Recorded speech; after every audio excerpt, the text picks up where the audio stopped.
kasih padamu. Sembah dan sujud kami hanya untuk-Mu, ya Allah.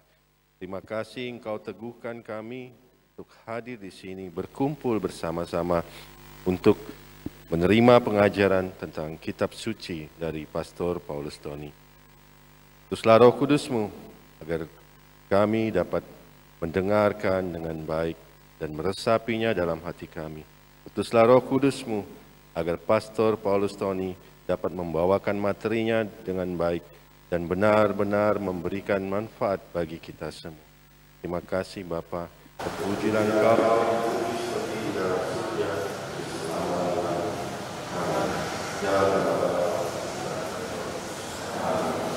Baik, sekali lagi salam, selamat malam. Saya pantun. Ya, kemarin-kemarin ada yang kasih pantun, jadi saya coba belajar buat pantun. Lama saya berpantun, susah itu. Olahraga pagi bersama Santi. Oh, Sepanjang hari badan sehat sekali. Kembali lagi kita bertemu dalam kursus kitab suci. Semoga kita penuh berkat dan semakin diberkati. amin. Baik, tanpa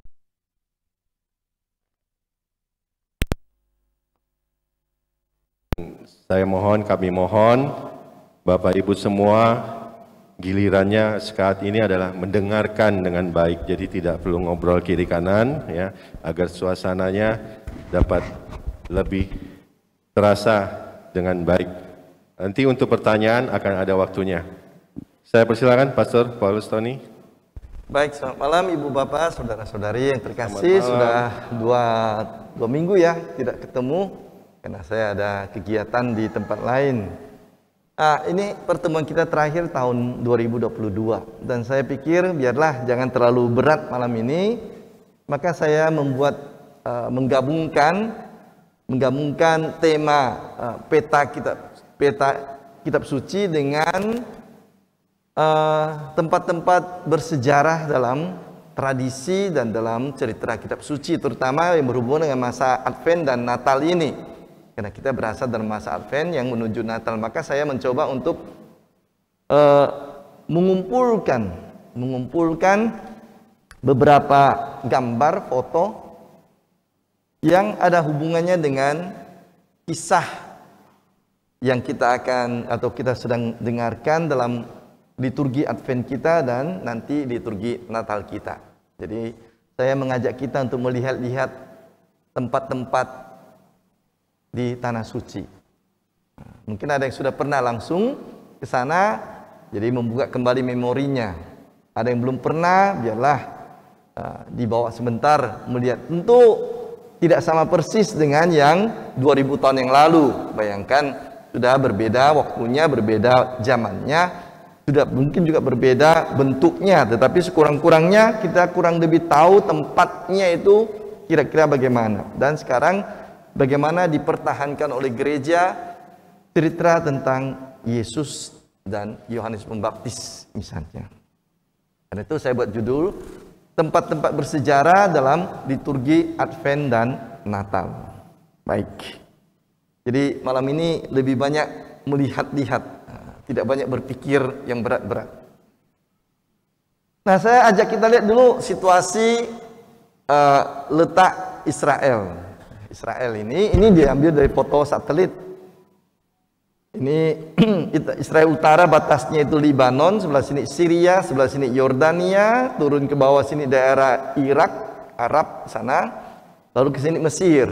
Inilah Gurun Sinai di sini. Nah, Yerusalem itu kira-kira di sini, kecil tulisannya, tidak begitu jelas di sini Yerusalem sebenarnya. Ini dia tulisannya ini, Yerusalem ada di sini. Nah, ini dia. Lalu ini daerah Galilea dan ini dekat Nazaret di sini. Sini Kapernaum. Nanti kita akan melihat Yerusalem, Bethlehem sedikit di bawah dan Nazaret. Bagian Kapernaum nanti dulu. Karena itu Yesus yang sudah dewasa. Kita sekarang mau melihat Yesus yang kecil dulu, Yesus yang bayi ini. Ini wilayah Israel sekarang. Ini berbatasan dengan Laut Tengah. Laut Mediterania, Laut Tengah sebelah. Jadi sebelah baratnya itu laut sebelah kirinya itu batasan dengan negara-negara utara, selatan, timur itu berbatasan dengan negara, dan sebelah barat itu berbatasan dengan laut. Inilah Israel.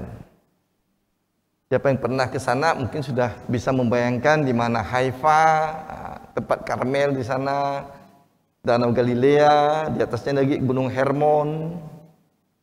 Saya lihat beberapa orang di sini sudah pernah begini-begini, pernah ke sana. Nah, sekarang saya bawa kita melihat bagaimana pada zaman Yesus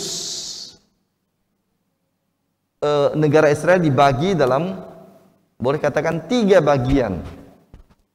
Satu itu permulaan waktu Yesus masih kecil atau waktu Yesus lahir, itu satu dikuasai oleh Herodes Agung. Ini wilayah yang dikuasai oleh Herodes Agung, ini batasnya ini luas. Setelah dia meninggal, dia bagi menjadi 3. Ini untuk Filipus, ini untuk Arkelaus, dan itu untuk Antipas. Nah, Herodes yang bertemu dengan Yesus adalah Herodes Antipas, anak dari Herodes Agung. Jadi ada 3 nama Herodes, atau 4 sebenarnya dalam kitab suci Perjanjian Baru. Waktu Yesus lahir, Herodes Agung masih hidup, itulah yang nanti mengejar-ngejar Yesus. Setelah dia meninggal, tanah ini dibagi jadi 3. Ini untuk Filipus, ini untuk Antipas, dan ini untuk Arkelaus. Walaupun kemudian Arkelaus cepat meninggal, sehingga wilayahnya itu sepertinya masuk ke daerah Antipas. Jadi waktu Yesus dewasa, Yesus yang bertemu dengan Herodes itu adalah Herodes Antipas. Sering dalam kitab suci disebut saja Herodes. Jadi ada macam-macam Herodes, bukan satu Herodes saja. Masih kita ingat cerita bahwa Yohanes Pembaptis menegur Herodes. Nah, yang ditegur adalah Herodes Antipas. Kita sudah dewasa kan? Herodes Agung sudah meninggal waktu mereka masih kecil, masih bayi. Yang ditegur adalah Herodes Antipas. Mengapa ditegur?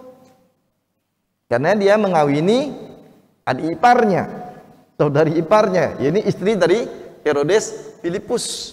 Tidak sah engkau mengambil istri saudaramu. Nah itu.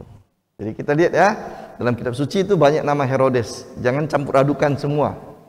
Ada Herodes Agung, itu yang berkuasa waktu Yesus lahir, tapi cepat meninggal. Kemudian mempunyai 3 anak, Arkelaus, Antipas, dan satu lagi Filipus. Tetapi Arkelaus tidak banyak disebut lagi. Lebih banyak disebut adalah Antipas dan Filipus. Baik, jadi ini kisah, ini pembagian Israel pada zaman Yesus hidup. Sebenarnya tetap sama, ini Yerusalem di sini, kemudian Nazaret di sini, Kapernaum di situ. Jadi kita lihat Yerusalem itu di sebelah selatan, Nazaret sebelah utara. Baik, sekarang kita lihat cerita tentang yang pertama. Nah, masa Advent kita mulai dengan cerita apa? Kita Advent mulai dengan cerita malaikat Gabriel menampakkan diri kepada, yang pertama-tama kepada Zakaria. Hati-hati. Nah, kepada Zakaria. Dan Zakaria bertugas di mana? Di bait Allah. Nah, inilah gambar, ini maket artinya yang dibuat oleh tangan manusia dalam bentuk kecil. Ini kira-kira bait Allah pada zaman Yesus hidup. Jadi ini tembok yang lama. Inilah kira-kira Yerusalem pada saat Yesus hidup atau Yesus lahir. Nah, Herodes Agung tinggal kira-kira di sini waktu itu. Dia mempunyai tempat namanya Istana Herodes. Sekarang tempat itu sudah hilang dibuat orang tanda sekarang Menara Daud, David Tower. Kalau seandainya ada yang pergi ke Yerusalem, melihat ada satu menara yang tinggi, itulah tempat dulu Herodes tinggal. Jadi Menara Daud, ada situ gerbang Jaffa namanya, ada namanya gerbang Jaffa gitu. Karena dari situ pergi ke kota Jaffa, Jafne. Nah inilah bait Allah yang dulu. Nah, hanya dilihat dari belakang. Kenapa? Karena kepalanya menghadap timur. Ini timur, ini utara, ini selatan, ini barat. Peta lama itu bukan menghadap utara. Peta-peta yang lama dulu itu menghadap timur. Kenapa? Karena orang dulu sebelum kenal kompas, melihat jarak, melihat letak itu dari mana? Matahari. Maka peta-peta yang lama itu umumnya bukan menghadap utara seperti kita sekarang yang pakai kompas, pakai magnet, oke utara, kan itu pakai magnet kan. Dulu tidak ada magnet, maka mereka mengandalkan matahari. Nah, jadi ini menghadap timur. Jadi bait Allah juga menghadap timur. Karena matahari dianggap sebagai terang. Allah adalah terang. Jadi tidak heran mengapa bait Allah dulu dibangun menghadap matahari. Kata orientasi yang kita pakai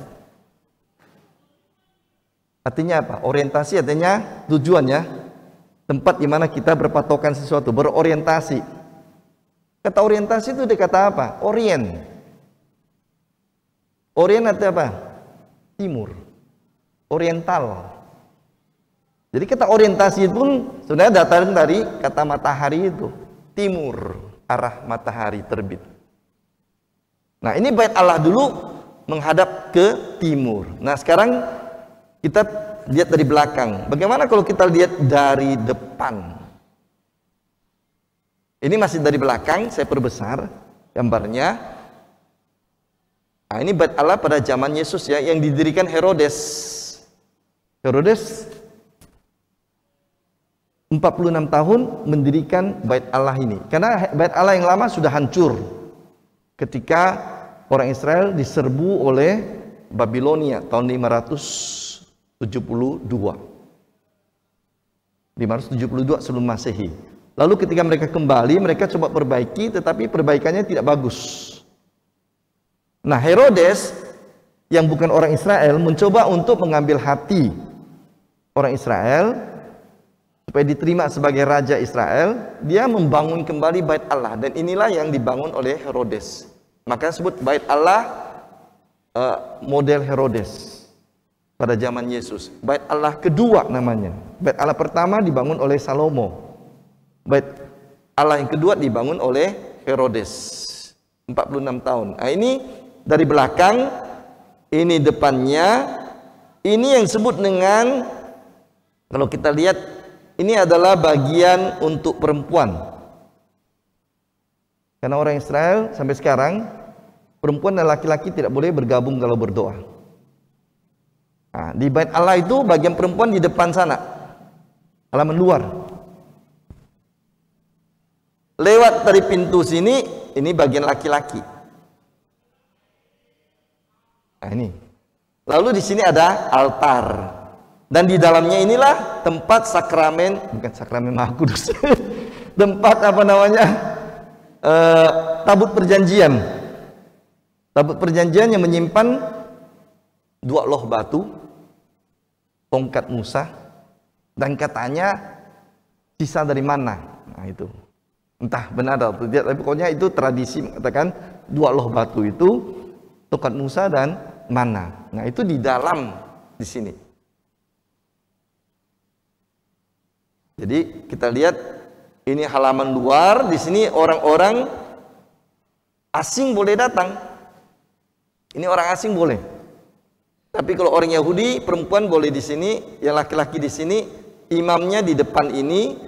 Dan sekali setahun mereka boleh masuk ke tempat yang disebut dengan tempat Maha Kudus, Holy of Holies. Dan disitulah Cerita kita mulai dengan Zakaria bertemu dengan malaikat Gabriel. Nah, ini dia, lihat dari depan. Ini tempat untuk para wanita. Masuk ini laki-laki di dalam, ada situ altarnya, ini imam bait Allah, dan Zakaria masuk ke bagian dalam sana. Di sanalah dia bertemu dengan malaikat Gabriel yang mengatakan doamu sudah didengarkan oleh Tuhan. Istrimu Elizabeth akan mengandung. Ini cerita yang kita akan mulai dengar pada masa Advent ini.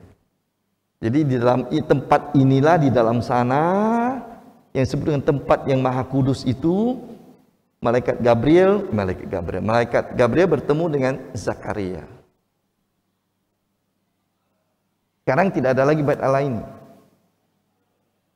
Sudah hancur. Lalu tempat yang kosong ini sudah dibangun oleh orang-orang Islam dengan masjid yang kubah emas itu, Masjid Omar namanya, dan di sebelah sini Masjid Al-Aqsa. Ada 2 masjid di situ. Waktu Islam menguasai tanah suci, tempat ini sudah hancur, lalu mereka dirikan masjid di situ. Jadi ini gambar yang dulu. Nah, inilah cerita kita mulai dengan malaikat Gabriel bertemu dengan Zakaria di dalam ini. Di tempat Maha Kudus di dalam ini. Yang hanya boleh sekali setahun dimasuki. Untuk mempersembahkan persembahan untuk Tuhan. Nah, setelah malaikat agung, malaikat Gabriel bertemu dengan Zakaria, dia pergi ke Nazaret. Inilah kota Nazaret sekarang dilihat. Pada zaman Yesus masih hidup, itu kota itu tidak sepadat ini tentunya. Ini modern sekarang. Inilah gereja yang menjadi pusat kota Nazaret. Pada zaman Yesus hidup mungkin hanya sekitar 400-500 penduduknya. Kecil. Sekarang tentu karena sudah 2000 tahun dan menjadi tempat ziarah, tempat turis, jadi sudah berkembang dan ribuan orang kan itu. Tetapi dulu kecil itu, dia di atas gunung. Di atas bukit. Nah, ini lihat dari atas, lihat dari helikopter nampaknya ini. Zaman dulu belum ada drone. Ini difoto dari helikopter, dan inilah pusat dari Nazaret. Inilah gereja Basilika kelahiran Yesus. Basilika Rumah Maria kita sebut. Kalau lihat dari belakang begini, lihat dari depan begini. Lihat dari depan, nah inilah. Nanti kita Rumah Marianya di mana? Rumah Marianya itu adalah bagian di dalam gereja itu yang sekarang digali orang dan ditemukan beberapa sisa. Nah, ada tangga-tangga dan beberapa tiang. Nanti kita lihat lebih jelas bagaimana posisinya sekarang. Dia sekarang ada di dalam gereja ini. Yang sekarang ini. Nah, ini. Nah, gereja ini dikelilingnya itu ada gambar Maria. Ini adalah salah satu dari gambar Maria Indonesia. Jadi kalau nanti ada yang pergi ke Nazaret, pergilah lihat keliling, banyak gambar Maria dari berbagai negara.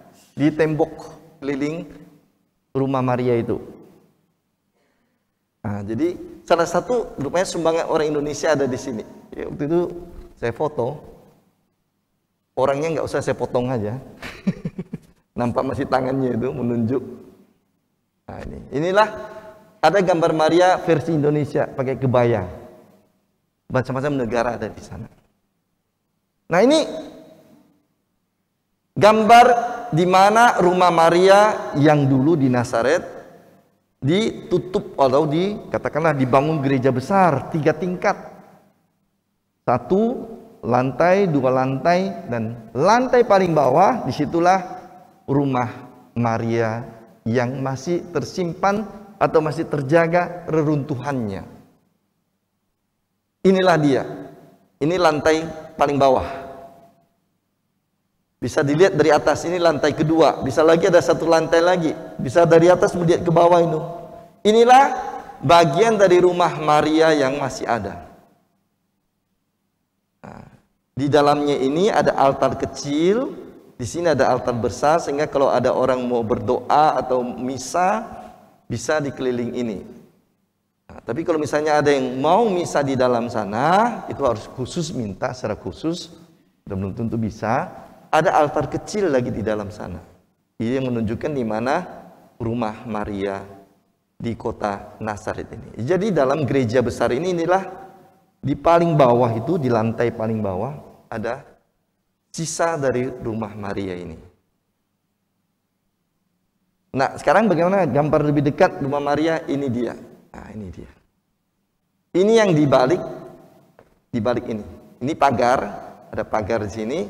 Di dalamnya inilah dia.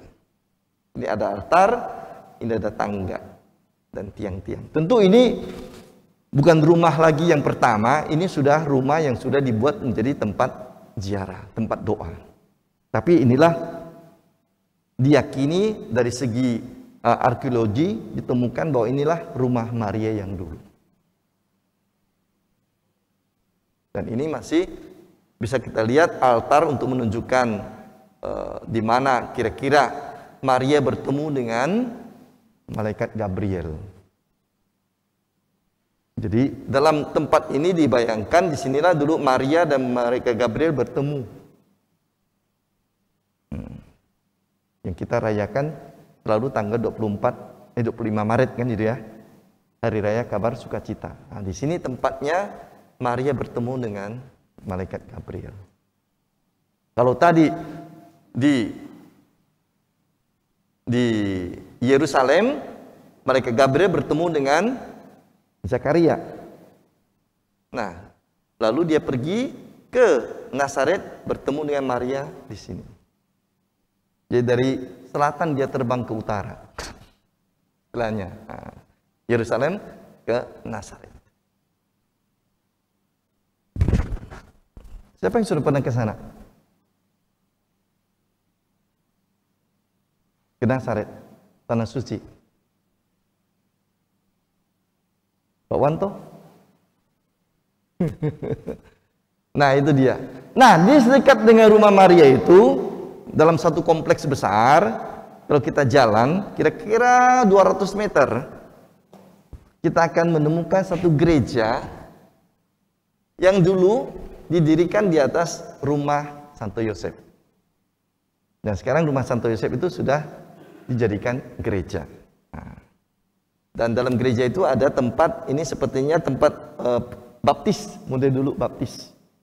Kan dulu orang baptis itu turun ke semacam ke sumur kan itu ya. Nah, ini masih ada di sisanya ini. Ini tangga turun ini. Dibaptis naik lagi. Nah, ini dulu, ini sekarang setelah ditemukan digali dari arkeologi, ditemukan gereja ini dibangun kembali supaya baik, lalu kemudian ditemukan tempat baptisnya di sana. Inilah rumah Santo Yosef, tukang kayu itu.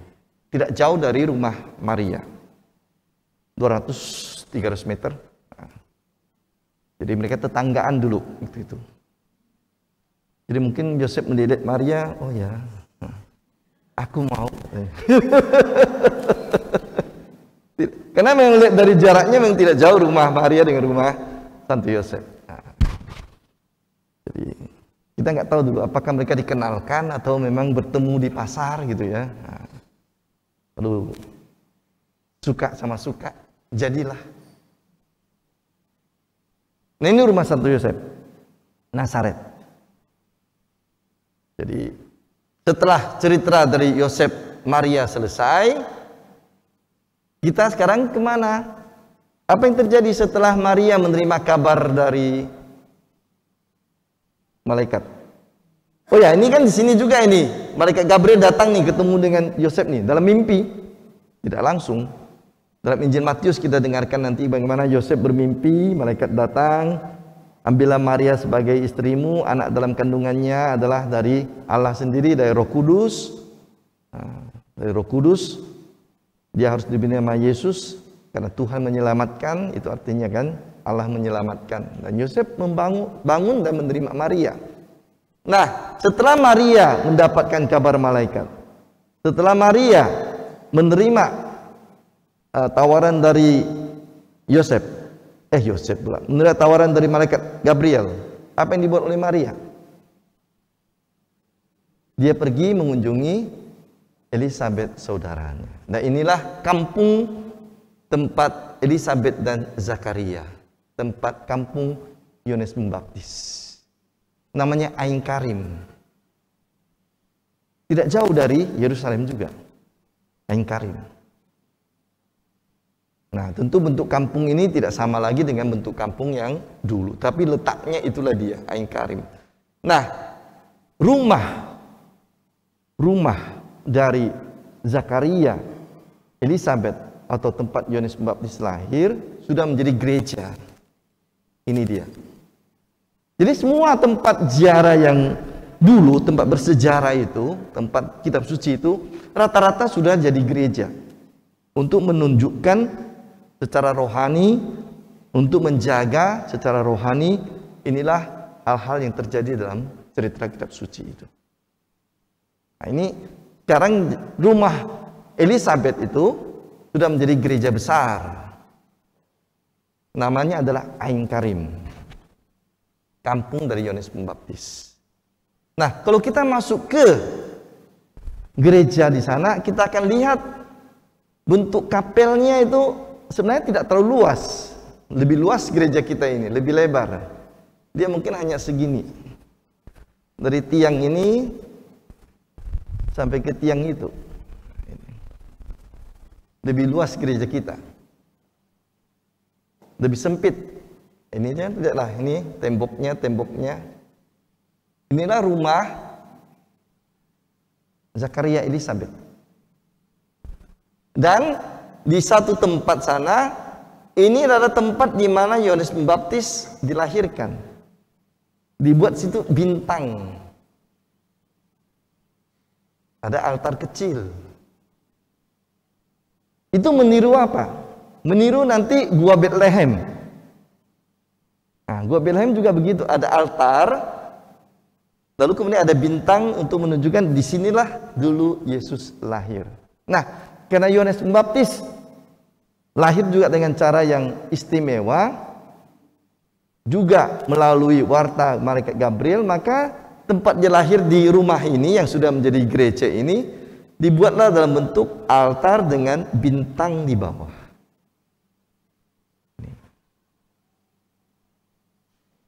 Tempat dia lahir ini. Nah, kalau dilihat dari luar, ini gambar apa? Maria bertemu dengan Elizabeth. Nah, ini dia. Di tempat inilah Maria bertemu dengan Elizabeth. Di sini ada banyak plakat-plakat di sekitar tembok gereja itu. Plakat-plakat itu berisi apa menurut kalian?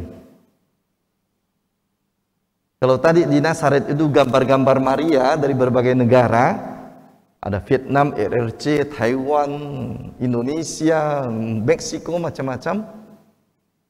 Di sini tempat Ain Karim, tempat Maria bertemu dengan Elizabeth, ini ada banyak plakat marmer. Isinya apa menurut kalian?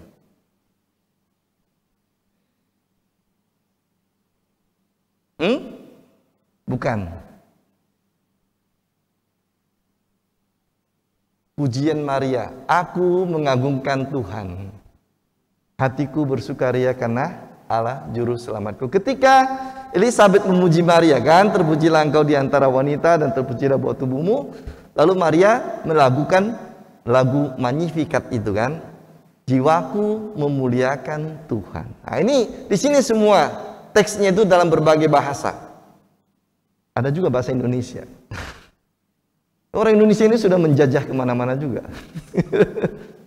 Ada gambar Maria di Nazaret, ada doa Magnificat, Kidung Maria di Ain Karim, ada doa Bapa Kami juga bahasa Indonesia di satu gereja, tempat di mana Yesus dulu mengajar doa Bapa kami kepada murid-muridnya.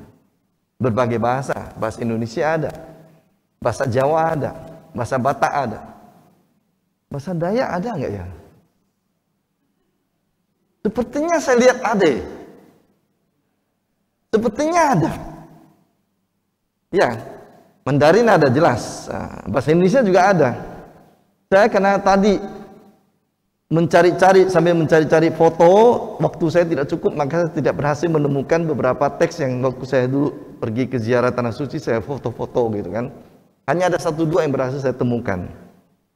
Karena tersebar di mana-mana dulu fotonya. Bayangkan tahun 2018, sudah 4 tahun lebih. Jadi saya tidak berhasil menemukan banyak foto yang ada, tapi saya temukan beberapa gambar yang memang untuk kita lebih penting daripada foto-foto seperti itu. Nah, inilah gambar rumah Elizabeth, nah, tempat Maria mengunjungi Elizabeth yang menjadi gereja sekarang di dalamnya. Ini dia.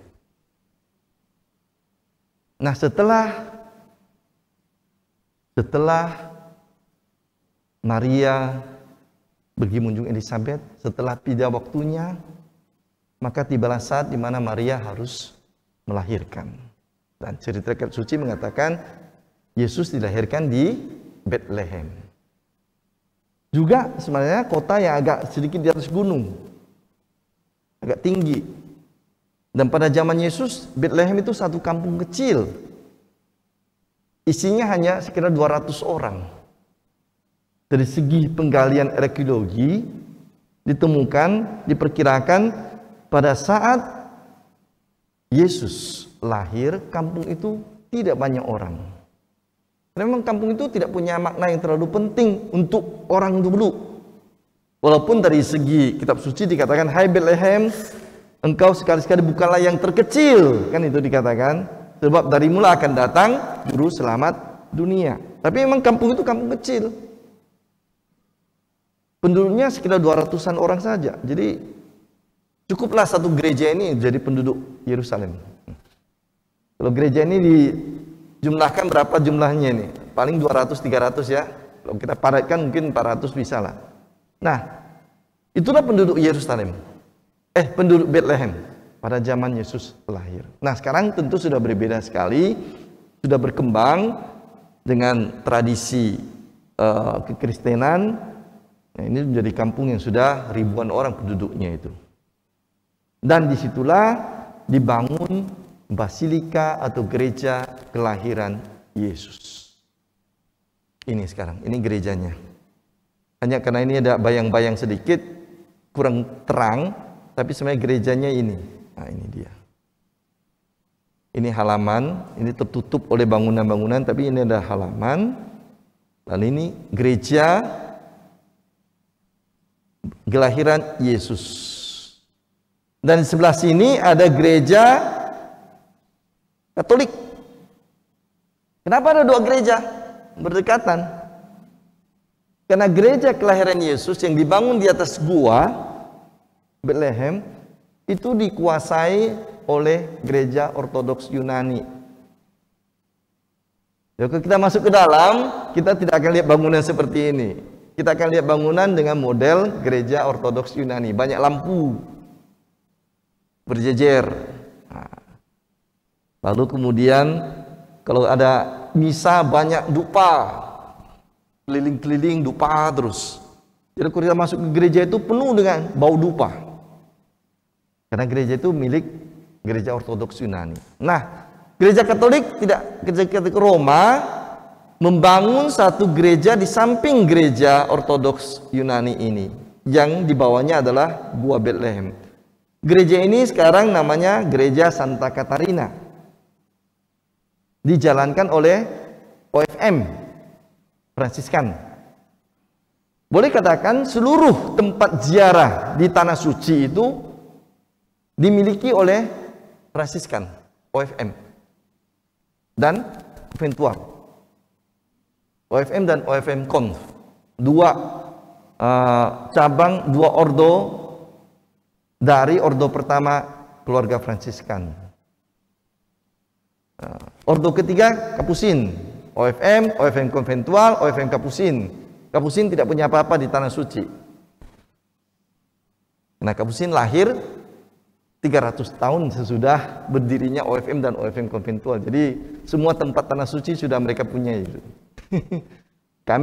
Kapusin tidak punya apa-apa di Tanah Suci. Hanya punya satu rumah, itu pun rumahnya di kota Yerusalem Barat. Kota Yerusalem modern, bukan kota Yerusalem tua tadi, tapi yang modern. Yang dari tahun 60-70 baru dibangun itu. Nah, bukan kota yang punya banyak tempat ziarah, sama sekali tidak ada tempat ziarah. Itu kota modern, Yerusalem Barat. Yang menjadi perdebatan orang, perebutan orang sekarang antara Israel dengan Palestina adalah Yerusalem Timur. Tempat di mana daerah-daerah berharga, daerah historis kitab suci ada di situ semua. Timur. Yang barat sama sekali tidak ada. Nah, Kapusin punya satu rumah di Yerusalem Barat. Tapi kalau seluruh tempat ziarah boleh katakan ada memang satu dua yang dimiliki oleh tarekat, misalnya White Fathers dari Perancis atau dari tempat lain, tetapi praktisnya OFM dan OFM konventual yang mempunyai tempat ziarah di Tanah Suci, termasuk di sini. Jadi di sebelah gereja Ortodoks Yunani, di bawahnya ada Gua Bethlehem, di sebelahnya itu adalah gereja Katolik Santa Katarina yang dimiliki oleh OFM. Nanti kita lihat gambarnya. Nah, kita lihat sekarang bagaimana bentuk gereja ini. Gereja ini sederhana bentuknya, tidak terlalu rumit. Kalau kita masuk, sebelum masuk ke gereja itu, kita lihat masuk satu pintu. Pintu ini kecil sekali. Tingginya hanya 1,4 meter kalau tidak salah. Jadi semua kita masuk harus begini. Kecuali anak bayi, anak kecil. Yang usia 10 tahun ke bawah masih bisa lah lurus. Kalau kita pasti harus begini, menunduk masuk. Nah, kemarin tadi pagi saya mau cari gambar di mana ada orang berdiri duduk di sini. Saya foto dulu, dia kepalanya di sini. Nah, ini dia. Dia sampai di sini bagian dadanya. Nah, diberilah makna pintu masuk gereja ini. Semua harus ada pintu ini ya. Harus menunduk masuk, sempit. Diberi makna kita harus berendah hati masuk ke tempat Yesus lahir. Jadi kita menundukkan badan, berendah hati untuk menyembah Yesus yang lahir. Itu arti rohaninya. Tapi sebenarnya dari cerita sejarah bukan begitu. Bukan begitu. Tadinya itu pintunya biasa, besar. Pintu biasa, seperti inilah. Tetapi apa yang terjadi waktu tempat ini masih dikuasai oleh Islam, ada sekelompok orang-orang yang ya tidak terlalu menghormati tempat ini. Mereka masuk bahkan naik kuda ke dalam. Bukan hanya jalan kaki biasa saja, bahkan naik kuda. Kudanya masuk ke dalam gereja juga. Nah, untuk melarang para rahib, bukan para imam di situ sulit. Mereka tidak punya kuasa untuk melarang. Karena mereka kan, katakanlah, pihak sana adalah pihak penguasa kan itu, yang menguasai Tanah Suci. Kan Tanah Suci dikuasai oleh Islam tahun 700-an, 800 sampai dengan tahun awal abad 20. Berbagai bangsa Islam yang datang, ada yang Mesir, ada yang dari Yordania, ada yang dari Irak, Syria, ganti-gantian. Kecuali dalam satu periode di mana perang salib pertama, Katolik bisa tinggal cukup lama, 100 tahun lebih, tapi sebelum dan sesudahnya itu Islam terus menguasai. Nah, pada periode inilah pedagang-pedagang dan kelompok-kelompok itu masuk ke gereja itu naik kuda. Bagaimana cara? Melarang tidak bisa. Maka para pengurus gereja waktu itu memakai cara ini, dibangunlah pintu yang kecil itu. Sehingga mau tidak mau orang harus turun dari kudanya, harus masuk dengan menundukkan kepala. Karena itu ceritanya, mengapa muncul pintu yang sekecil dan sesempit itu. Itu untuk menghalangi orang-orang dulu yang tidak menghormati gereja yang keluar masuk dengan kuda mereka. Lalu kemudian kita memberi arti rohani. Kita menunduk masuk untuk menyembah Yesus. Nah, itu dia. Jadi itu dari situlah muncul mengapa ada pintu kecil untuk masuk basilika gereja kelahiran Yesus itu. Dan itu dipertahankan sampai sekarang. Jadi siapapun yang mau masuk lewat ini harus menunduk. Dan tidak bisa banyak-banyak orang, satu-satu. Antri masuk ke dalam.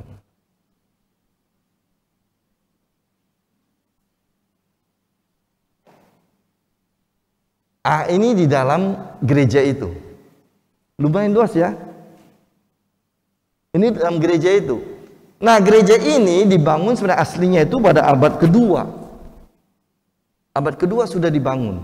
Jadi orang sudah tahu di bawah ini, di belakang ini, di belakang altar itu, di bawahnya itu adalah Gua Bethlehem. Jadi kalau kita mau turun, kita harus jalan ke sana. Ini lihat ya kumpulan orang-orang di sana kan. Kita ke sana, lalu kita turun tangga ke bawah. Nah, di bawah itulah Gua Bethlehem itu. Jadi Gua Bethlehem itu adalah di bawah lantai dari gereja ini. Nah, dia di belakang altar itu. Jadi harus datang dari belakang sana. Ada tangga turun ke bawah. Sempit juga tangganya. Turun, baru kemudian di bawahnya itulah Gua Bethlehem yang sebenarnya. Dibangun altar di situ. Nah, ini kalau kita, nah gereja ini tidak hancur waktu Islam masuk. Kenapa? Dipertahankan, walaupun kemudian diperbaiki. Ini lantai yang baru sekarang, lantai yang lebih asli ada di bawah sana. Inilah lantai yang asli, kelihatan mozaiknya. Ini di foto. Di bawah ini, kalau dibuka, itu kelihatan tuh lantai asli dari gereja abad kedua. Masih bagus. Yang sekarang lantai ini adalah gereja yang sudah diperbaiki, dibangun baru. Tapi di bawahnya kira-kira 1 meter, 2 meter masih ada lantai yang gereja yang pertama, abad kedua. Gereja itu dibangun abad kedua. Lalu ketika Islam masuk, mereka tidak merusak gereja ini. Mereka tidak merusak. Tempat-tempat lain banyak yang hancur ketika perang. Tapi tempat gereja Bethlehem ini tidak rusak. Kenapa tidak rusak? Kenapa tidak mereka hancurkan?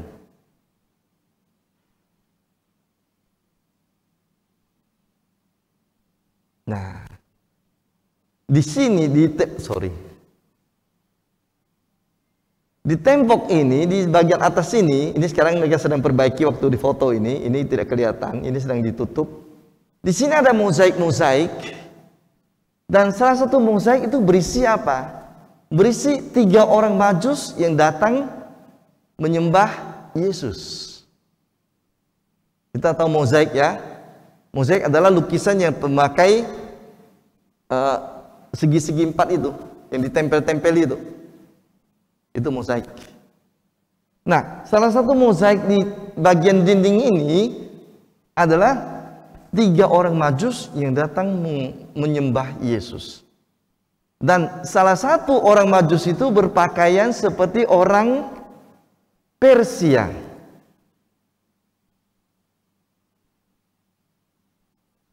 Kita tahu siapa namanya? Gaspar, Melchior, Baltasar. Kalau tidak salah Melchior atau Baltasar yang memakai pakaian, dia diyakini datang dari daerah Persia, daerah Iran sekarang. Nah, waktu itu orang Islam yang menguasai tanah suci adalah dari daerah Persia. Jadi ketika mereka melihat, ada gambar raja Persia, orang bijaksana Persia di gereja ini, mereka tidak mengganggu apa-apa gereja tersebut. Maka gereja itu aman dari kerusakan akibat perang. Kalau tempat-tempat lain banyak yang hancur, tapi Bethlehem gerejanya aman gara-gara lukisan mozaik 3 orang Majus yang satu diantaranya berpakaian Persia. Dan waktu itu kelompok Islam yang menguasai tanah suci adalah dari daerah Persia itu. Ya, mereka lihat, ada orang dari kita yang ada di sini. Ya sudahlah, mereka pertahankan gereja tersebut. Nah, ini gereja. Nah, gereja ini sekarang dijalani oleh orang-orang. Lihatlah, ini kan banyak sekali ini nih, lampu-lampu ini. Ini tradisi Ortodoks Yunani. Mereka banyak pakai lampu, banyak pakai dupa kalau misa. Misa mereka itu kalau misa hari biasa atau hari Minggu 3 jam ya. Itu biasa untuk mereka. 3-4 jam. Kita sudah panas pantat kan kalau 1,5 jam. Mereka biasa kalau mijat 3,5 jam, 3 jam, biasa itu. 4 jam. Itu misa biasa. Kalau hari raya, bisa 6-7 jam tuh. Nah itu. Kenapa? Banyak sekali upacaranya, banyak sekali nyanyiannya, pakai dupa terus menerus. Inilah gereja yang sekarang dijalankan oleh, atau katakanlah dikuasai oleh Ortodoks Yunani ini. Nah sekarang kita coba lihat Gua Bethlehem, tempat Yesus lahir. Kalau kita turun dari sini, tangga turun, dari sini juga ada tangga turun. Inilah Gua Bethlehem yang sekarang. Sudah disulap tentunya guanya, sudah menjadi semacam kapel. Ini adalah altarnya, ini adalah bintang tempat di mana Yesus lahir. Ini nggak usah dilihat yang mana orangnya ini. Jadi biasanya para peziarah datang selalu berlutut menyembah. Ada yang mencium, ada yang memegang bintang tersebut, tempat di mana Yesus lahir. Di sini tempat Yesus lahir. Lalu di sini tempat Yesus dibaringkan. Jadi ketika para gembala mereka datang, mereka itu jumpa dengan Yesus bukan di sini lagi, tapi di sini. Di sudut sini ada satu tempat dilindungi dengan jeruji besi juga. Setelah Yesus dibaringkan di sana. Kenapa dilindungi jeruji besi? Biasalah, namanya juga orang berziarah. Kalau tidak nanti segala barang diambil dari situ tuh nanti tuh. Seperti pohon tempat Maria menampakkan diri kepada 3 anak kecil di Fatimah. Pernah ke Fatimah? Pohonnya tidak ada lagi. Karena setelah tempat itu dikenal orang, semua orang datang mulai memetik. Akhirnya hilang pohon tersebut. Sekarang tinggal apa? Tugu, semen. Menunjukkan sinilah dulu Maria menampakkan diri kepada 3 Jacinta, Francisco dan Lucia itu di Fatimah. Yang sama saja di tanah suci ini. Jadi tempat Yesus dibaringkan itu kan dilindungi juga dengan jeruji supaya nanti jangan hancur barang-barangnya itu diambili oleh orang. Kadang-kadang juga ada orang nakal kan, datang dia diambilnya, dicongkelnya batu di situ, doanya pergi. Kali datang tuh ribuan orang, siapa tuh bisa menjaga dengan baik. Maka biasanya dilindungi dengan baik. Nah, tempat inilah Gua Bethlehem di bawah altar sini. Altar utama kita sebut, di bawahnya itulah Gua Bethlehem. Kita harus turun dari tangga yang ada di sebelah kanan ini. Keluar bisa dari sini, ada tangga juga naik dari sini keluar. Nah inilah gereja Santa Katarina yang saya sebut tadi, yang dimiliki oleh OFM Fransiskan. Dia letaknya di sebelah ini dia. Sebelah kiri dari Basilika kelahiran Yesus. Dia letaknya di sini. Ini gerejanya. Jadi kalau kita mau misa, kita tidak bisa misa di sini. Kita tak bisa misa di sini karena ini punya gereja Ortodoks. Kita tidak mungkin misa di gua ini karena peziarah selalu datang. Tidak bisa kita berhenti di situ mengganggu orang. Maka orang-orang Katolik yang mau misa di Bethlehem biasanya itu misanya di sini. Nah, ini. Minta jadwal dengan OFM. Kapan kami boleh atau pesan dulu kami tanggal sekian jam sekian akan datang misa. Dan jangan lama-lama misa di situ. Karena ada banyak rombongan yang akan menunggu. Biasanya dikasih waktu 40-an menit saja, 45 menit. Tak usah banyak khotbah. Jadi praktisnya misa dan kemudian orang lain akan melanjutkan lagi. Inilah gereja Santa Katarina. Di sebelah gereja Yesus lahir. Nah, ini sini kalau hari-hari tertentu, misalnya hari besar, Katolik boleh minta izin khusus untuk misa ke dalam. Misalnya ini, hari Natal pagi. Kita boleh minta izin untuk misa di dalam gereja ini.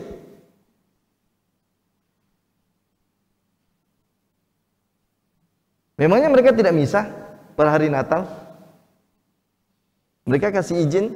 Lihat ini semua para imam Katolik ini masuk ke gereja. Tidak bentrok?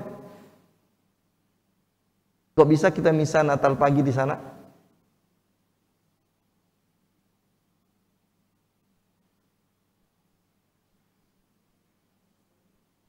Ya, terus?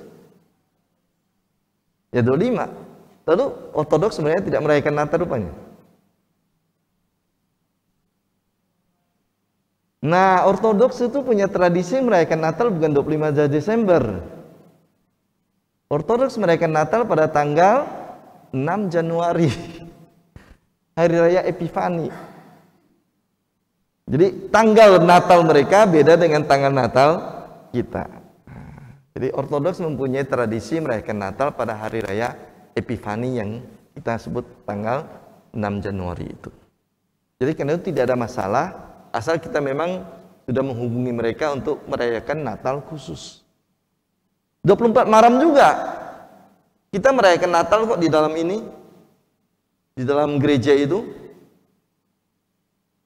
Nah ini, bahkan juga di sekitar ini khusus membawa, memang bukan Natalnya di sini ya, tapi membawa ini turun bayi Yesus ditaruh di sini, kemudian ditaruh di berikutnya di tempat Yesus dibaringkan sana. Pas saya di sana, saya pas sudah ikut Natal di situ di Gua Bethlehem, ikut konsebrasi juga. Waktu itu masih hidup Yasser Arafat tahun 94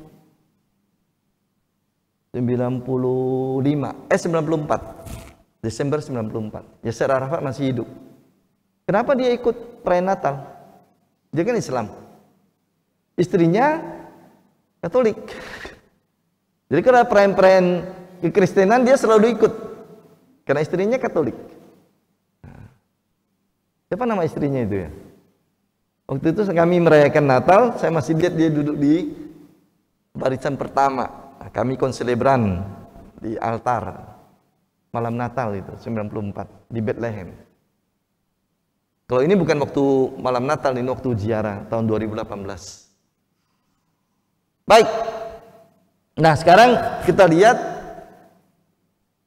cerita di mana para gembala mendapat kabar dari malaikat. Ada padang gembala. Nah, di sana di tanah suci ada dua tempat yang diperkirakan di mana para gembala dulu bertemu dengan para malaikat. Nah, ini salah satu tempat yang disebut dengan padang gembala. Sekarang dibangun gereja lumayan besar untuk memperingati peristiwa para gembala mendapatkan pesan dari para malaikat untuk pergi mengunjungi Yesus di Bethlehem. Di sini mengunjungi Yesus yang sudah dibaringkan di kandang domba ini. Jadi sekarang sudah dibangun gereja lumayan besar, lalu kemudian ada beberapa gereja-gereja kecil atau kapel-kapel kecil di sekitar gereja besar ini, supaya orang-orang yang ingin berdoa atau ingin merayakan Ekaristi bisa merayakannya agak banyak. Jadi lumayan banyak sekarang tempat di sekitar ini. Ini gerejanya, lalu kemudian ada banyak kapel-kapel kecil seperti stadion. Kita merayakan altar di sana, ini ada tempat duduk orang. Mirip-mirip beginilah, turun gitu. Altar di sini. Dibangun beberapa tempat supaya orang yang ingin berdoa dan ingin misa mempunyai kesempatan untuk beribadat di situ. Ini tidak jauh dari Bethlehem memang tempatnya. Sekitar mungkin 1 kilometer sekitar itu saja. Jadi tidak heran para gembala bisa cepat-cepat pergi ke Bethlehem. Pada malam ketika malaikat pada muncul menampakkan diri memberitahu kepada mereka bahwa juru selamat telah lahir di Bethlehem. Nah, tadi saya katakan Herodes Agung tinggal di tinggal di Yerusalem. Tempatnya itu di sini. Kalau dia di Yerusalem itu tempatnya kira-kira di sini. Nah, ini.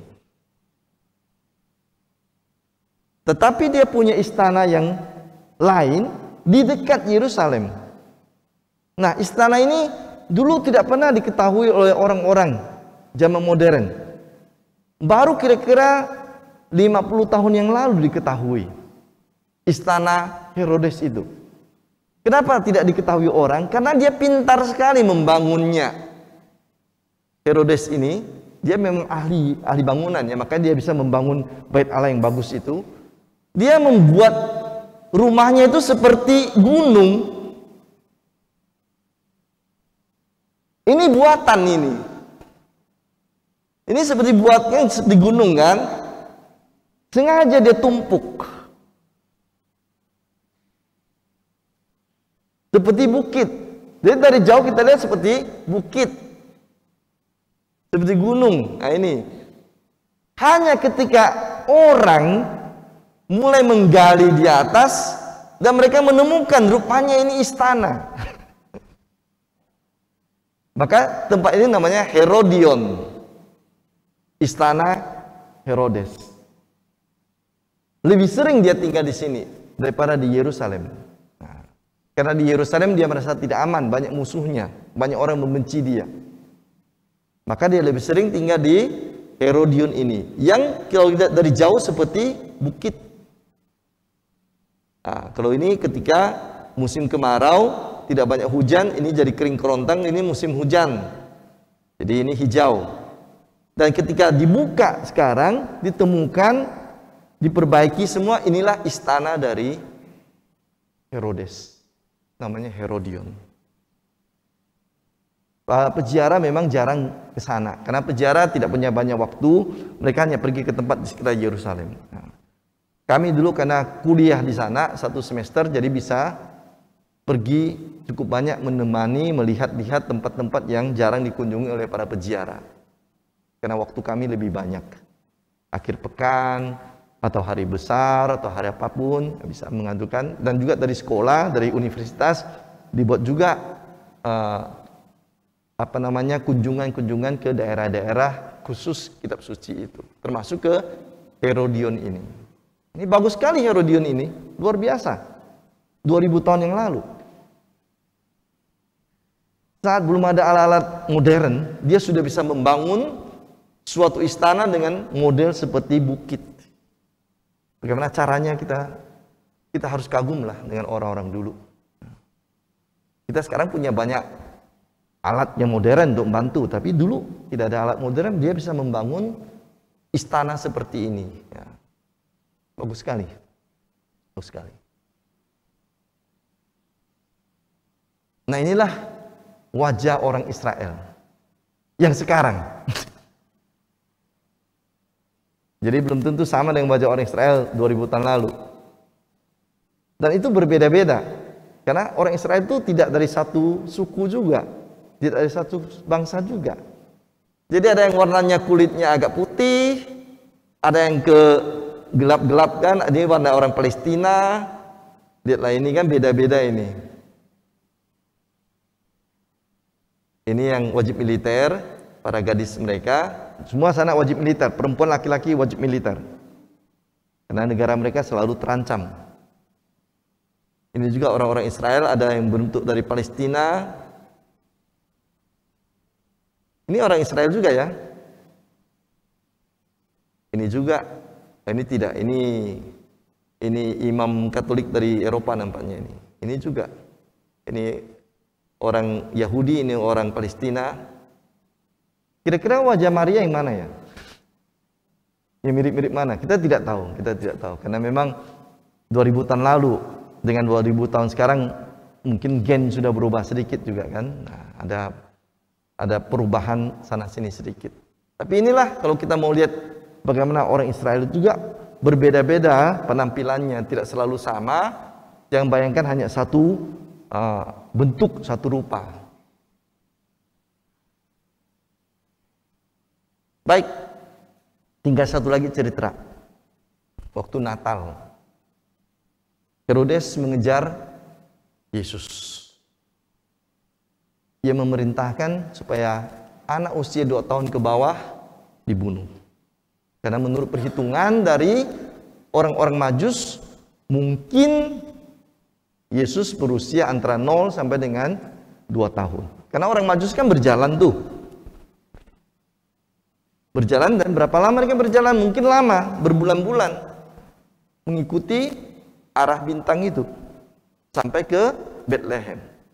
Dan perhitungan mereka, usia Yesus sekitar antara 0 sampai dengan 2 tahun. Jadi jangan bayangkan Yesus lahir malam ini, 2 malam berikutnya sudah datang orang Majus.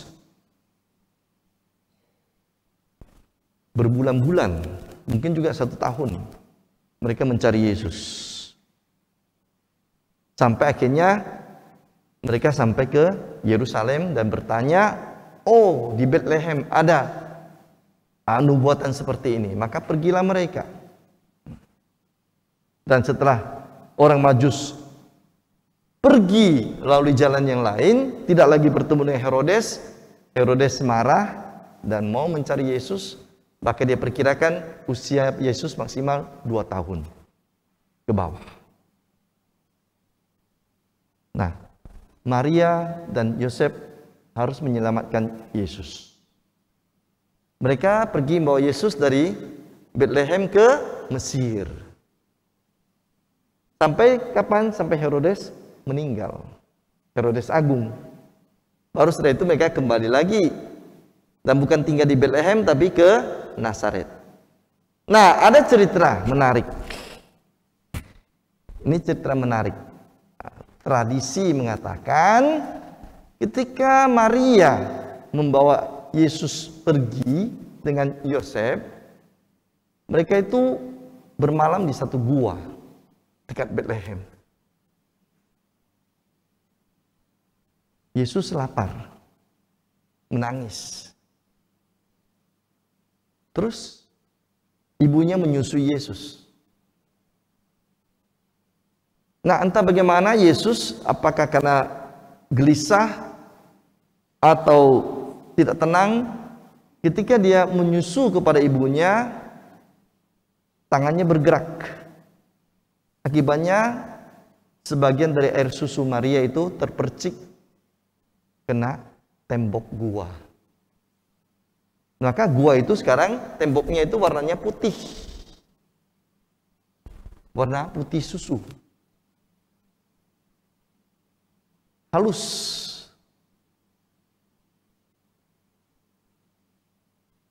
Dan banyak cerita mukjizat terjadi, katanya orang-orang yang mengambil serpihan halus dari dinding yang putih itu,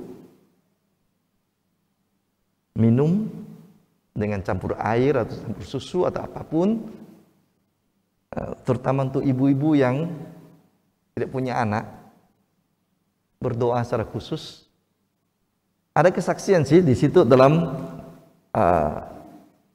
buku-buku kecil di gua itu, namanya gua susu ya, grotto milk namanya, grotto milk, milk grotto, milk susu grotto itu artinya gua.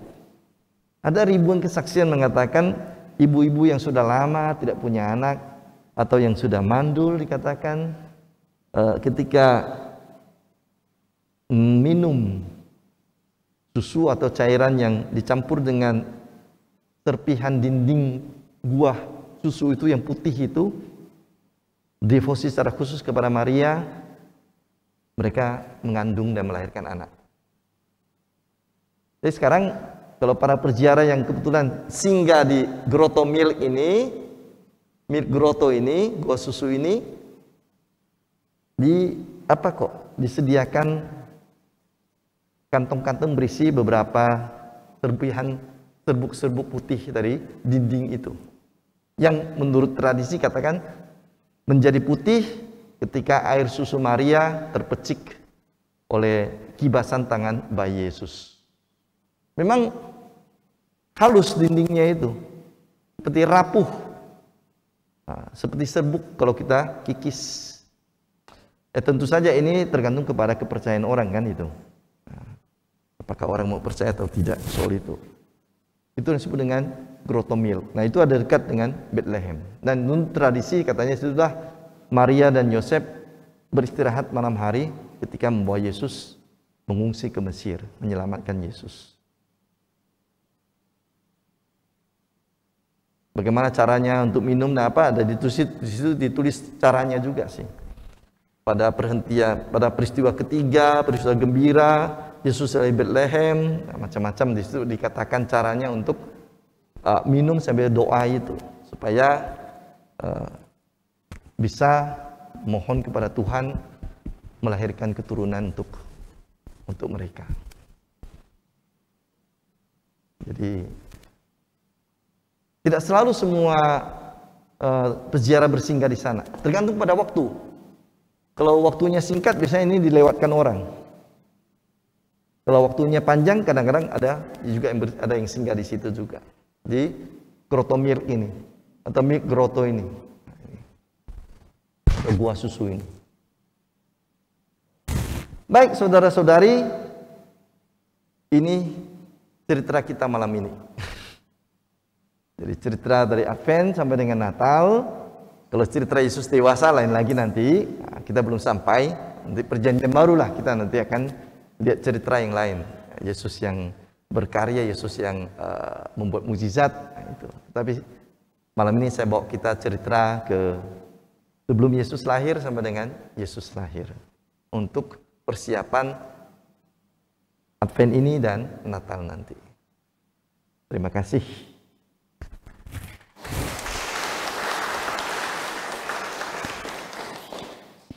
Baik, terima kasih Pastor Paulus Tony. Mungkin tidak banyak pertanyaan ya, karena tidak ada banyak. Ada yang mau bertanya? Boleh, kami persilakan. Ini ada yang bertanya, Pastor. Oh, boleh.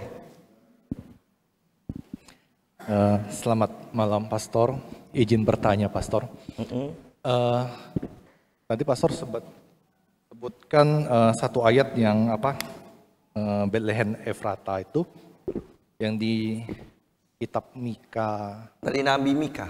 Ya, Mika 48 ya kalau nggak salah. Bahwa Yesus itu dilahirkan di menara kawanan domba ya, atau yang biasa disebut sebagai Migdal Eder. Nah,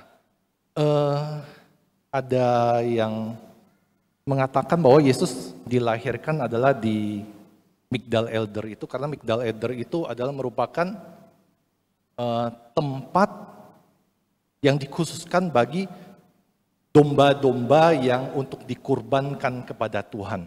Nah, kalau Yesus dilahirkan di situ, berarti apa yang dilahirkan Yesus dilahirkan di situ berarti menandakan bahwa bagaimana dia lahir dan bagaimana dia akan mati. Pastor.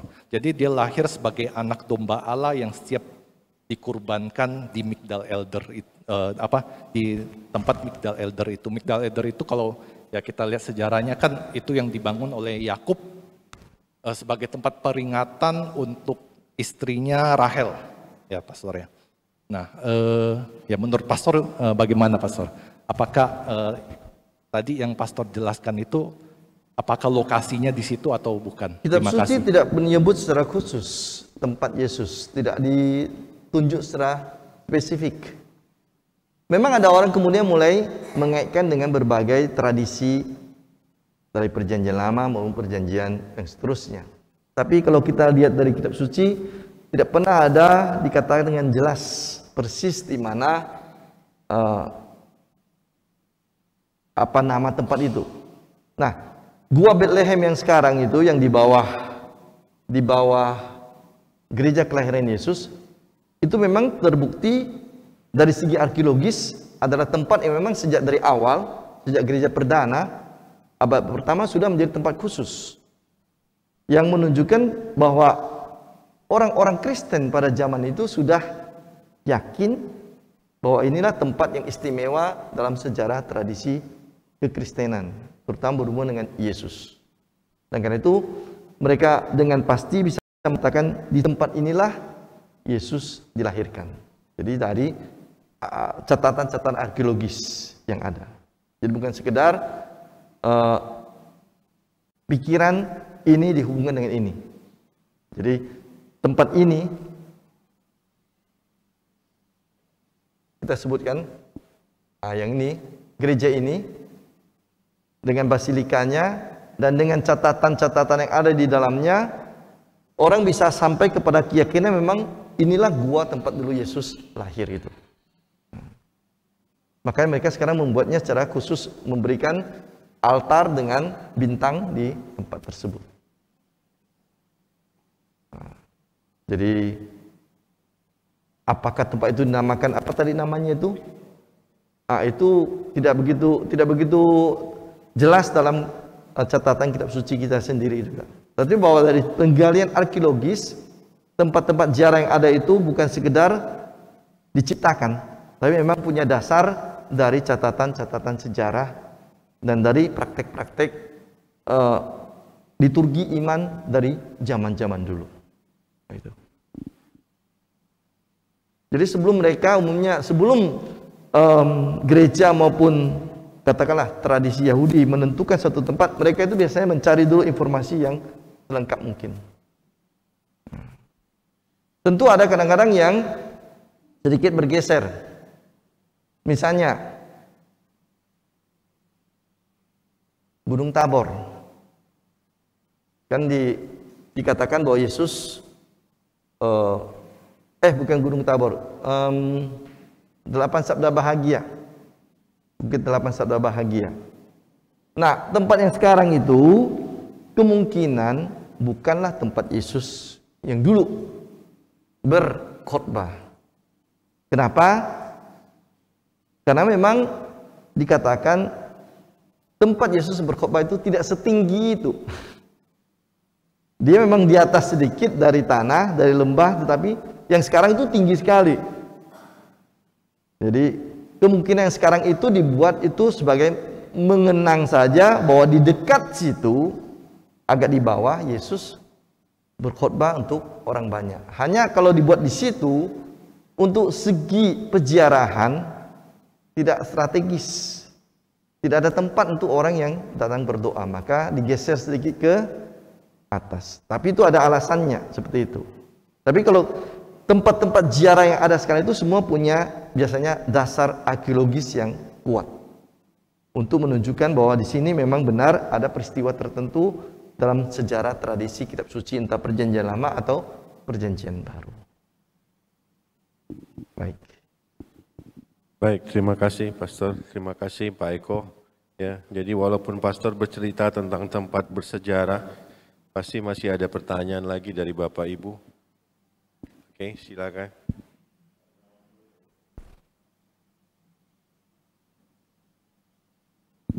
Selamat malam Pastor. Malam.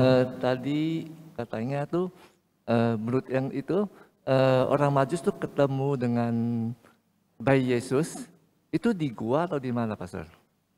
Lalu perjalanan orang Majus sampai ketemu dengan Yesus itu waktunya cukup lama. Berarti berapa lama bayi Yesus tuh tinggal di dalam gua? Baik. Kalau kita baca dalam Injil Matius,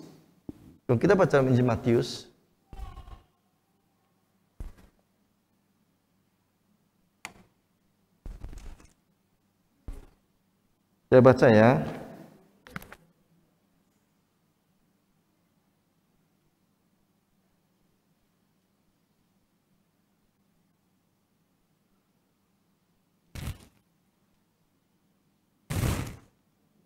Orang-orang Majus dari timur,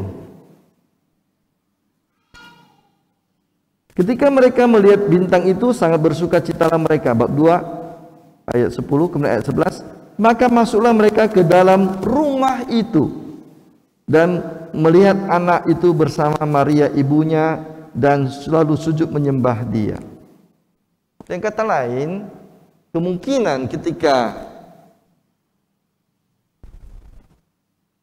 orang Majus bertemu Yesus, Yesus tidak dalam kandang palungan lagi, sudah masuk dalam rumah.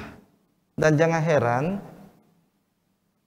orang-orang Yahudi dulu mempunyai cara membangun. Kan ini Bethlehem ini kan daerah pebukitan nih, bukan tanah datar.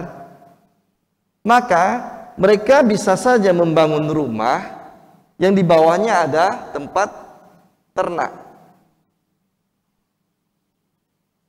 Jadi ketika misalnya dikatakan oleh rumah penginapan tidak ada tempat lagi di rumah penginapan, mereka mencari tempat ternak yang berbentuk gua yang tidak jauh dari rumah itu. Disitulah Yesus kemungkinan lahir. Nah, kalau ini dibayangkan sebagai tempat Yesus dibaringkan, kemungkinan rumahnya di sini, guanya di situ, tidak jauh. Kenapa? Karena memang posisi Bethlehem itu agak seperti bukit. Jadi kalau orang membangun rumah, di bawahnya bisa dibuat gua, tidak ada masalah. Jadi memang kita kadang-kadang membayangkan guanya itu seperti di padang gurun gitu ya, tanah jauh dari rumah orang. Belum tentu, karena di tanah suci di Israel zaman dulu, antara kandang domba atau gua tempat domba dengan rumah tidak juga terlalu jauh letaknya. Karena apa? Karena tanahnya miring. Jadi mereka taruh di domba-dombanya di bagian bawah rumah istilahnya. Nah, rumah mereka agak di atas. Jadi kalau orang Majusnya datang, Yesus mungkin sudah masuk rumah, tapi masih kecil, masih usia berapa bulan atau kita tidak tahu. Karena itulah dikatakan Herodes memerintahkan untuk membunuh bayi yang usianya 2 tahun ke bawah.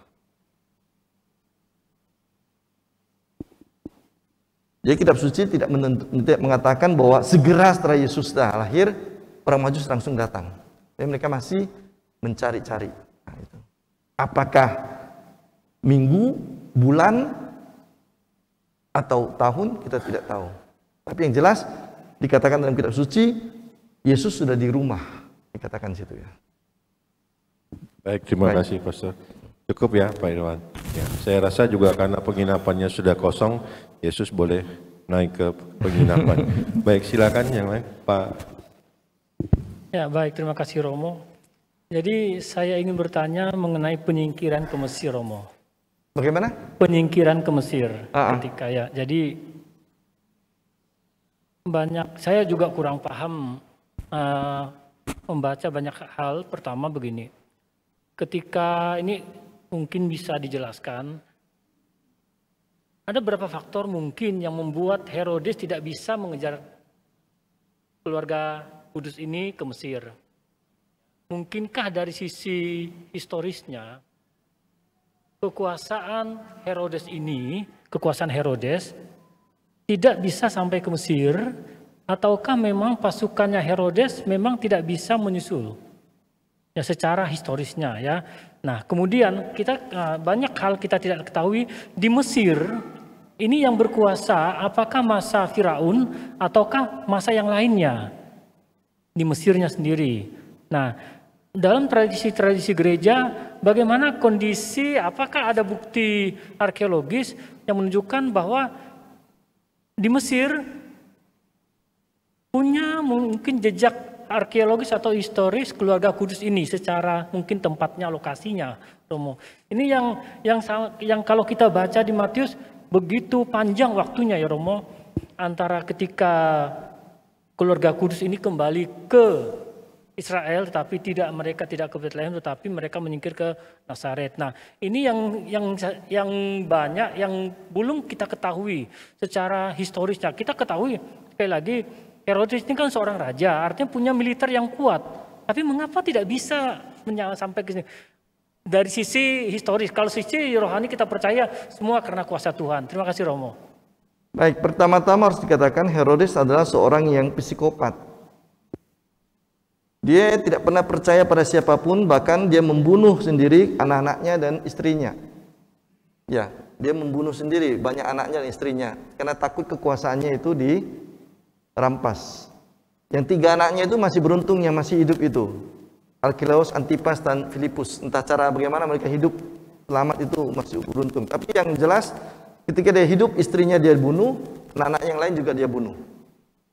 Dia mau berkuasa. Maka ketika orang-orang Majus datang mengatakan bahwa telah lahir Raja Israel, Herodes sangat terganggu. Karena dia seorang yang psikopat, paranoid, takut kekuasaannya. Nah, karena itu juga dikatakan dalam kitab suci, malam itu juga dikatakan supaya Yusuf membawa Maria dan Yesus mengungsi jauh. Dan kekuasaan Herodes, kalau kita lihat tadi saya katakan, kalau kita lihat ya gambaran ini, hanya di sini. Inilah wilayah Herodes. Garis merah ini. Jadi ini jelas daerah ini adalah daerah di luar kuasa dia.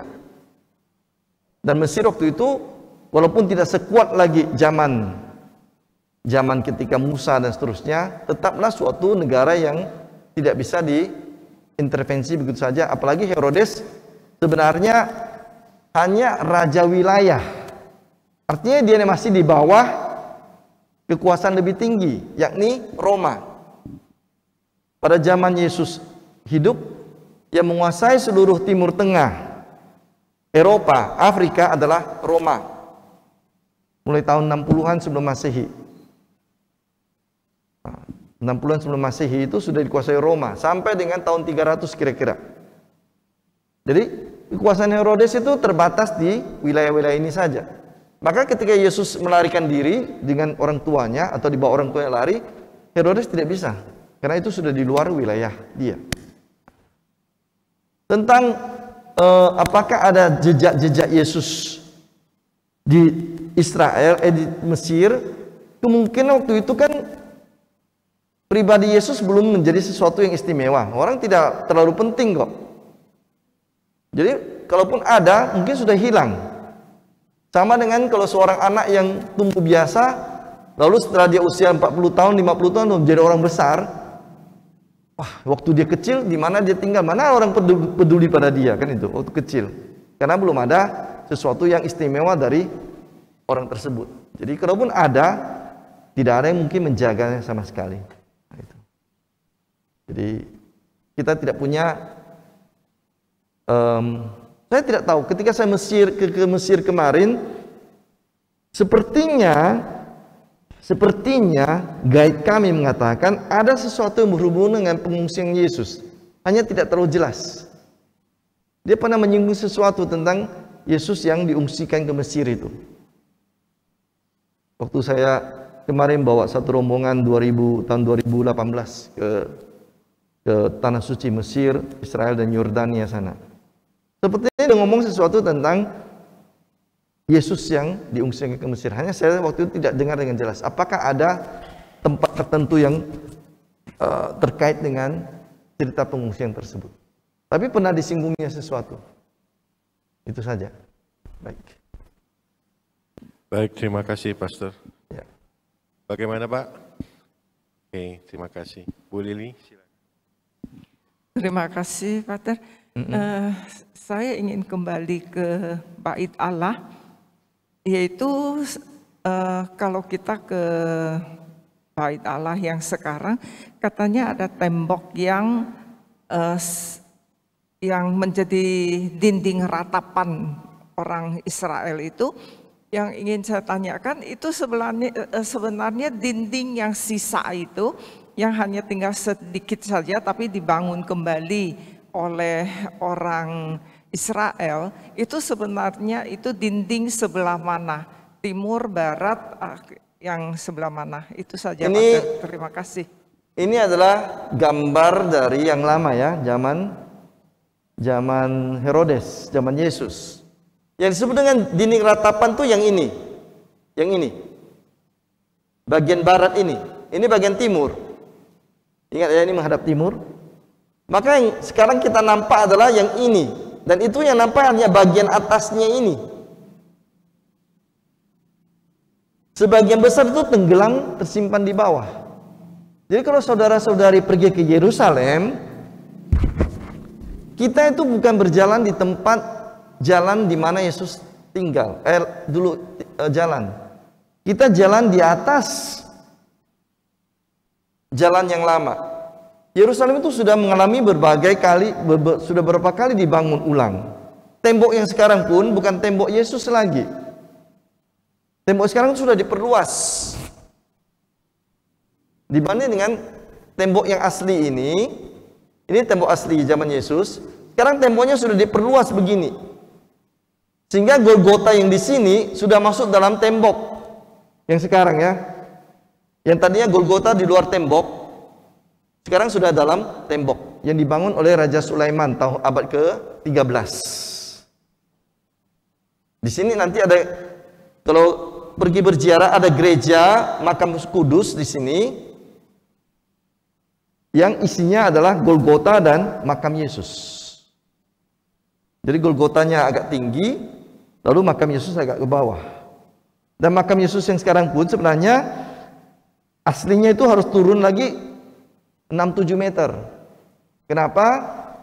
Ketika gereja dulu pernah kena gempa bumi, runtuh, kemudian dihancurkan oleh perang juga. Orang membangun kembali gereja makam kudus, mereka itu tidak bisa lagi membongkar semua reruntuhan yang lama. Apa yang mereka buat? Mereka ratakan saja di atasnya. Lalu dibangunlah makam Yesus yang baru di atas. Tentu beberapa dari penggalian yang lama mereka angkat kembali, tetapi makam Yesus yang sebenarnya harus masih turun lagi 7-8 meter ke bawah. Maka antara Golgota dengan makam Yesus sekarang nampaknya agak pendek. Sebenarnya lebih jauh ke bawah itu. Nah, ini adalah bagian dari Golgota dan makam Yesus yang sebelah sini, yang sekarang sudah menjadi bagian dari tembok baru, tembok lama. Nah, bagian inilah yang sekarang menjadi tembok ratapan itu. Sebelah sini yang kelihatan. Itu hanya bagian atas. Ketika dalam Injil Lukas kita membaca, murid-murid mengatakan, Tuhan, betapa besarnya batu-batu ini. Itu memang luar biasa. Memang luar biasa. Yang kita lihat sekarang yang sudah tinggi itu hanya sepertiga dari yang asli.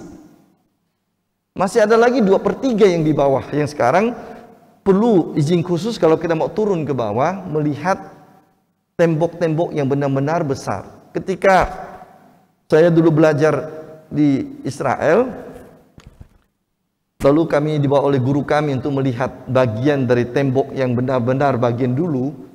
Satu bukan batu bata ya, satu potongan batu untuk membangun tembok itu.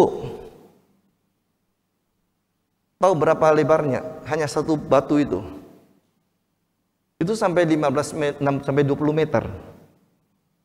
Satu batu. Lebarnya sampai 4 meter.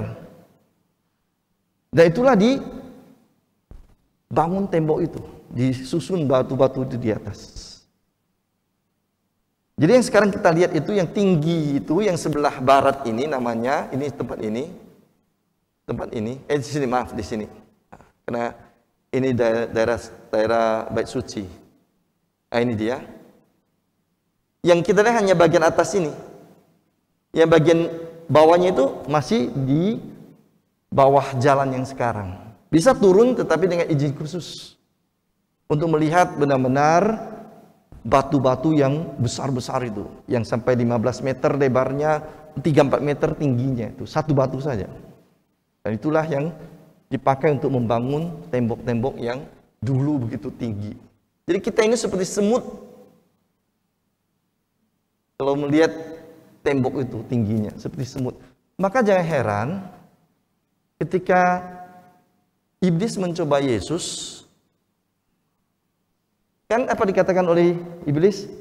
Ia membawa Yesus ke bubungan bait Allah kan? Lemparkanlah dirimu ke bawah. Itu berarti jaraknya itu berapa puluh meter itu. Tidak apa-apa karena ada malaikat nanti menopang engkau kan itu. Jadi memang tantangan iblis kepada Yesus itu memang tantangan yang memang luar biasa spektakulernya kalau memang itu dibuat. Saya loncat dari puluhan meter dan saya tidak apa-apa di bawah, kan itu. Karena ada malaikat yang menopang saya. Jadi kalau mau bayangkan mungkin lebih tinggi jarak tembok Bait Allah daripada tinggi menara katedral Pontianak. Lebih tinggi dari itu. Iya. Baik, terima kasih Pastor. Ya. Untuk 2 orang lagi boleh Pastor? Silakan. Oke. 2 kesempatan lagi.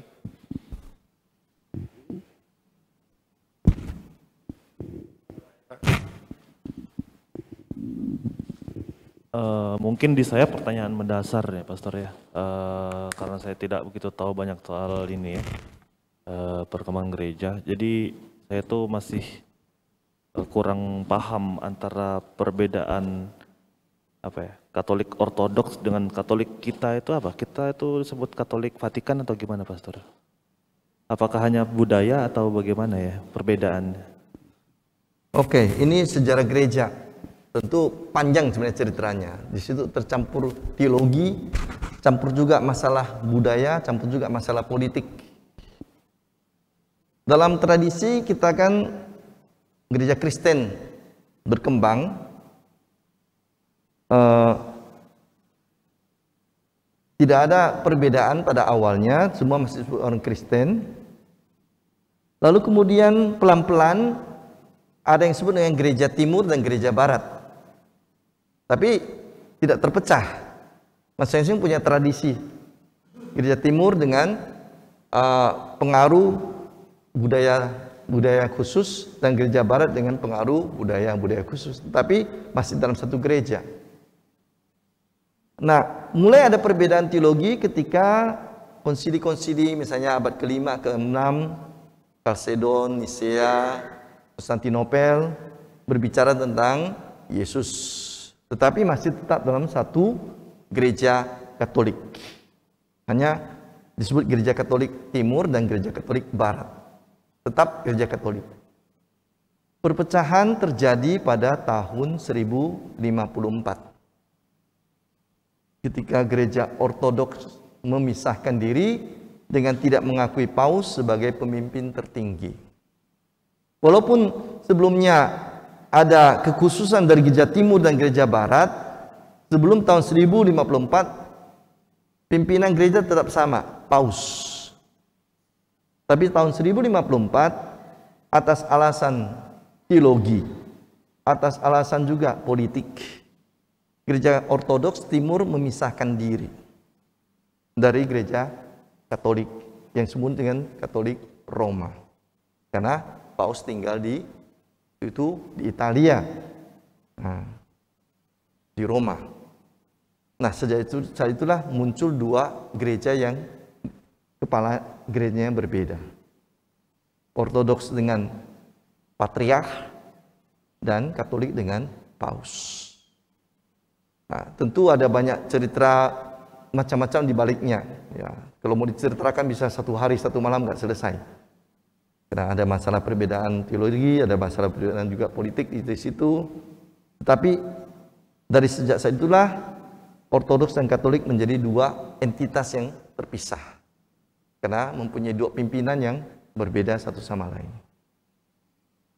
Walaupun sebenarnya kalau kita lihat sekarang dari segi hakiki iman tidak banyak berbeda.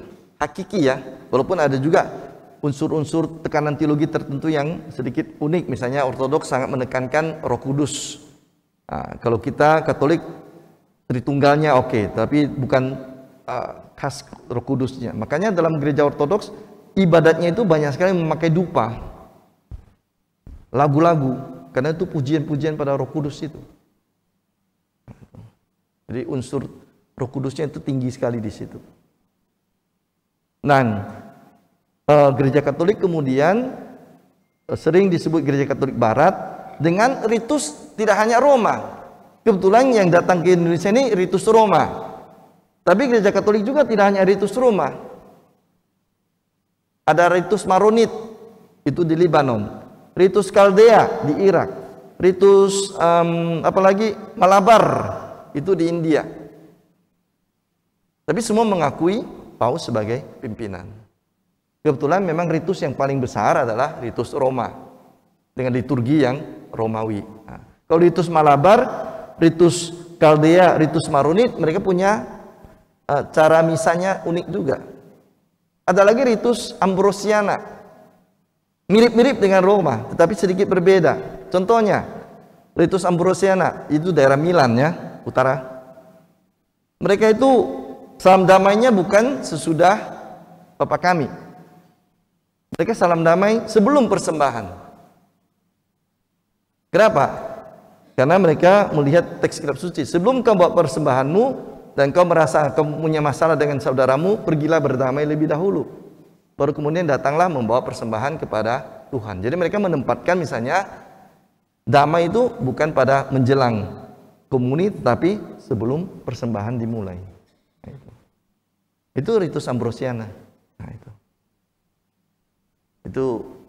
Jadi Katolik itu ritus terbesar memang ritus Romawi, tetapi ada banyak juga ritus yang lain-lainnya yang agak kecil, tetapi juga sama-sama mengakui Paus sebagai pimpinan tertinggi. Dan Ortodoks memisahkan gereja mereka dari abad 11 itu, 1054. Mereka tidak mengakui Paus lagi. Mereka punya pimpinan tertentu, patriark namanya. Dan sekarang Ortodoks pun tidak lagi satu. Ortodoks Rusia punya patriarknya sendiri. Ortodoks Yunani punya patriarknya sendiri. Mereka juga terpisah lagi sekarang. Jadi itulah cerita sejarah gereja kita. Gereja yang kudus tapi selalu harus dikuduskan. Nah, terdiri dari orang-orang yang berdosa juga yang perlu dikuduskan terus-menerus. Itu. Belum jelas ya? Makasih Pastor. Baik. Terima kasih Pastor. Baik, satu lagi boleh dari wanita. Satu kesempatan. Tanya Ibu yang di belakang. Jangan disimpan pertanyaannya, Bu.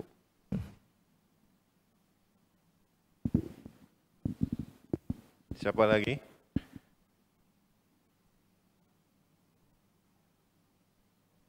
Kalau nggak ada yang lain, saya persilakan Bapak lagi.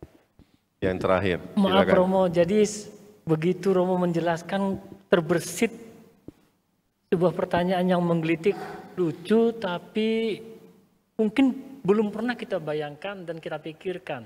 Baru malam ini saya terpikirkan begitu Romo menjelaskan.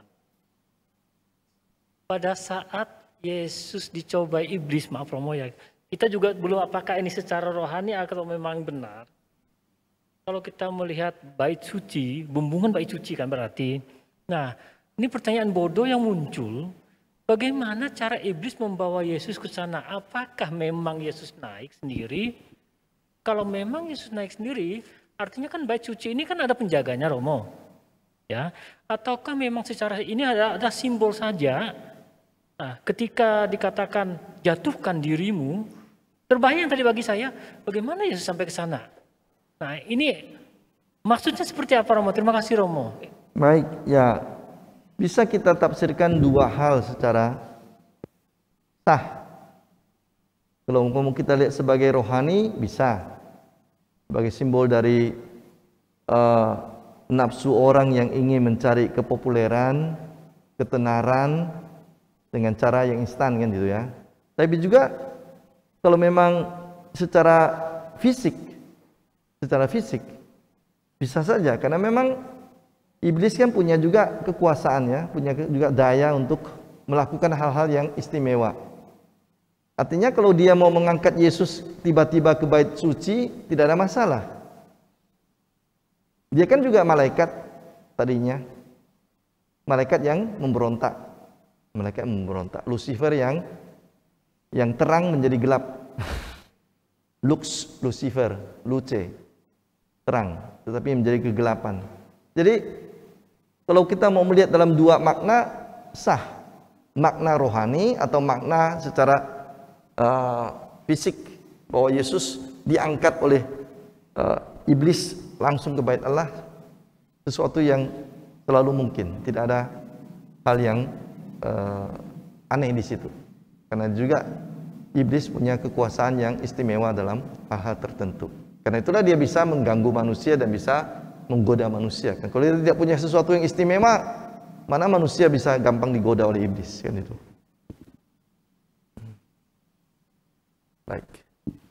Baik, terima kasih Pastor. Kita beri aplaus sekali lagi buat Pastor Tony. Terima kasih Pastor telah membawa kami dari tempat-tempat ziarah yang ada dalam bacaan dalam masa Advent sampai kepada masa Natal. Saya juga berharap semoga saya diberi kesempatan untuk pergi ke Tanah Suci. Ya. Bapak Ibu juga semoga punya kesempatan. Ya. Kalau mau menabung selama 3 tahun, ada Pak Dedi bisa menjadi koordinatornya. Ya. Dia juga sudah mengkoordinator kami. Kami puji Tuhan akan bisa berangkat pada tahun depan. Jadi Bapak Ibu yang berminat silakan hubungi Pak Dedi. Ya. Baik, ada beberapa pengumuman malam ini. Ini adalah pertemuan terakhir di tahun 2022. Kita akan berjumpa lagi pada tahun depan, bulan Januari. Kita mulai pada tanggal 9. Kalaupun nanti ada Pastor Tony berhalangan, kita akan umumkan di dalam grup WA. Mungkin ada Bapak Ibu yang baru hadir pada malam hari ini. Apakah ada? Ada yang belum masuk WA grup? Sudah semua ya berarti ya? Baik, kalau sudah semua ya tidak perlu mendaftar lagi. Ya, nanti di luar ada snack persembahan dari Pak Dedi Malik ya. Jadi semoga menjadi berkat bagi kita dan juga menjadi berkat bagi Pak Dedi Malik sendiri. Ya. Terima kasih ya Pak Dedi. Ya, saya hanya memancing, sebenarnya gurau aja. Baik, kita akan tutup dengan doa. Saya persilakan Bu Tris.